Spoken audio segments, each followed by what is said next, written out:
Okay, hi, my name is Devon Wood, and this is my information speech on fitness culture. This is something I take a lot of interest in. It's something that I do as a personal hobby and have been for quite a while now.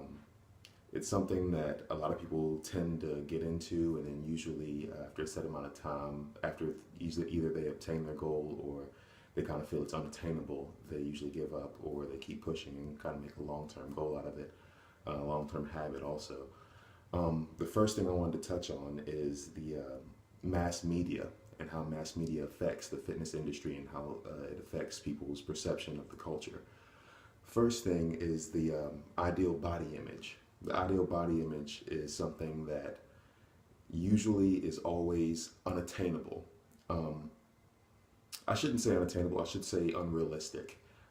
It's usually portrayed by ideally a fitness model or someone who is always in the fitness industry, either does maybe competitions or someone that does modeling for a clothing line or anything something along those lines.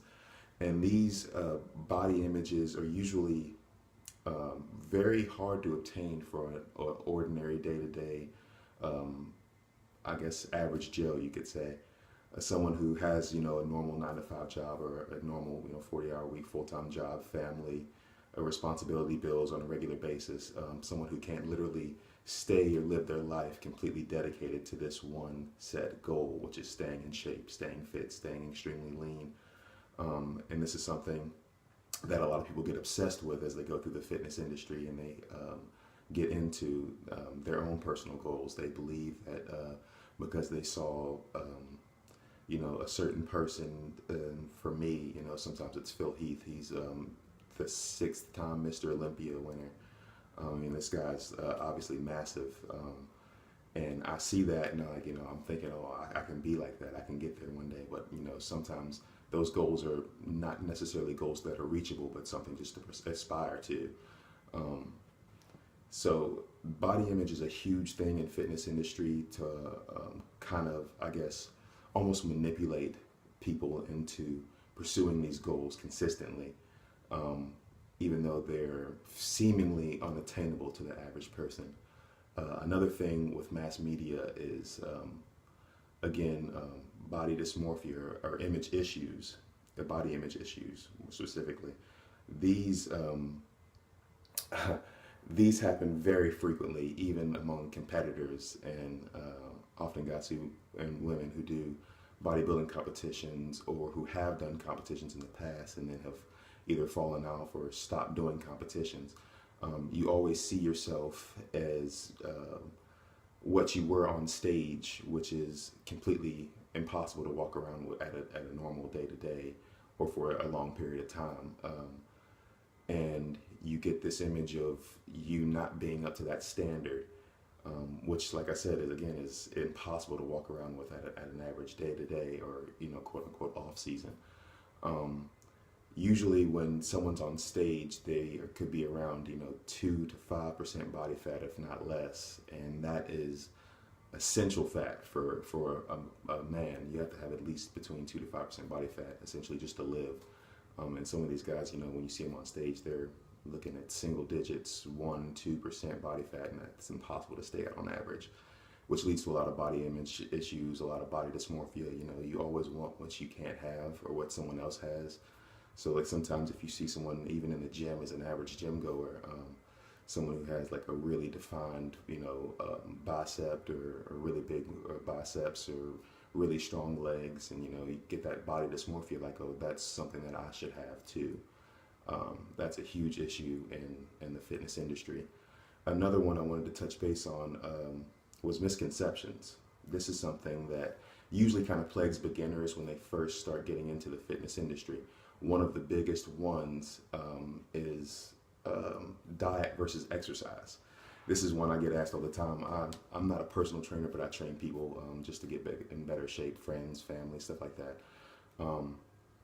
These these misconceptions that diet versus exercise, one's better than the other.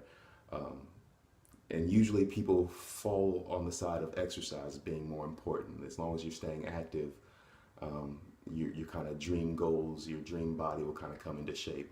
That's actually very far from the truth. The more important part and most important part of exercising, specifically bodybuilding, but just exercising, staying in shape, fitness, is diet. Diet is king and exercise is queen. Um, my coach tells me all the time, you can't outwork a bad diet. So no matter how hard you're working out, you could be the hardest working guy in the gym.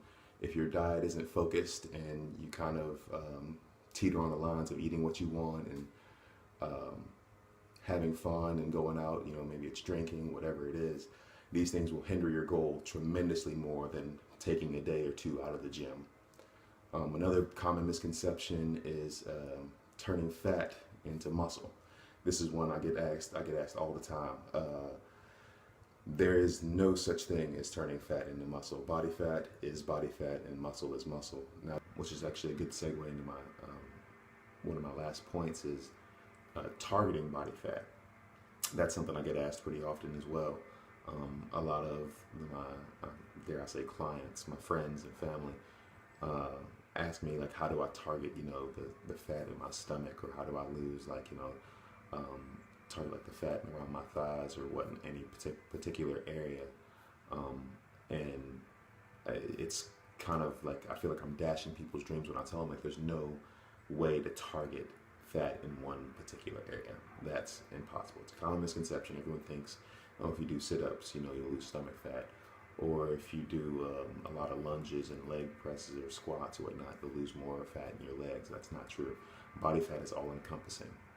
It's body fat, so it's all over your body. You can't lose it in one particular area. While I know it seems kind of unfair, you can gain it in one particular area, but it doesn't actually get burned in the same process. It's usually when you lose body fat, you lose it in everywhere. And that's something that just, a lot of beginners believe, that they go to the gym and they'll start focusing on one particular area, and this is what they try to do to lose any body fat in this particular area. Now you can strengthen those areas by building muscle, and again, the more muscle you have, the faster you'll actually burn fat. So when people think that like, oh, you go to the gym and you do a lot of cardiovascular exercises, running on the treadmill, Stairmasters, ellipticals, things like that, they are ideally the best way to target losing fat. But also weightlifting is a great way to lose fat as well. It actually helps you build muscle. While the scale might be a bit deceiving because you might stay at the same weight, maybe even gain a few pounds, because of course muscle weighs more than fat. You'll actually be burning more calories and burning more fat because your muscles are having to use more energy, because there's more muscles, takes more weight, more energy, more glucose to fuel them. So in turn, you're burning more calories. The fitness industry and culture has massively changed my life. I always played sports, growing up and stuff like that. And then coming out of school, I felt like I needed to do more. I needed to stay active. And one of the big things was, going to the gym. Not only does it give you a sense of a community from, being involved in a gym life and seeing these guys and girls every day, day in and day out, working out, learning from them learning from you. You feel a bit of a camaraderie feeling when you go to the gym, but also it helps. It's very therapeutic. It helps you alleviate stress from the day, helps you stay focused on what really matters, helps you stay positive about you and how you look. It helps a lot with your appearance and how you feel on a day-to-day basis.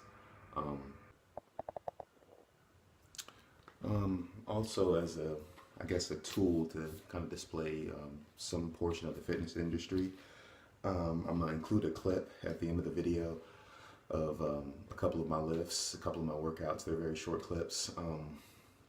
And also I wanted to show you guys these protein containers. Can't really see because of the lighting.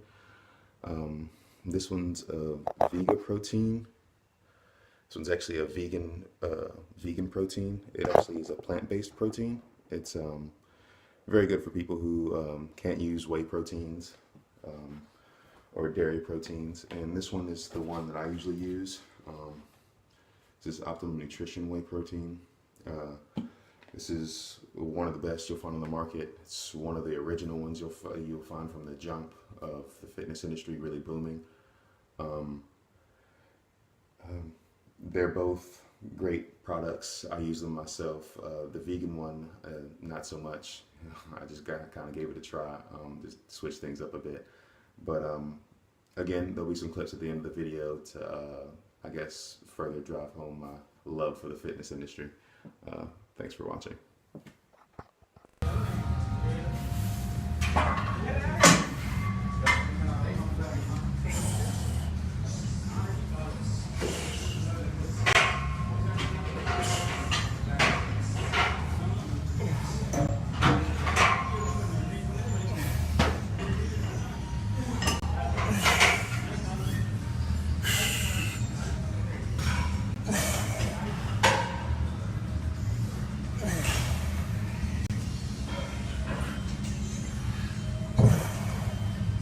So I hope that you learned a little bit of information from the fitness culture. Believe me, I could go on about this for hours, but I'm on limited time. So thanks for watching.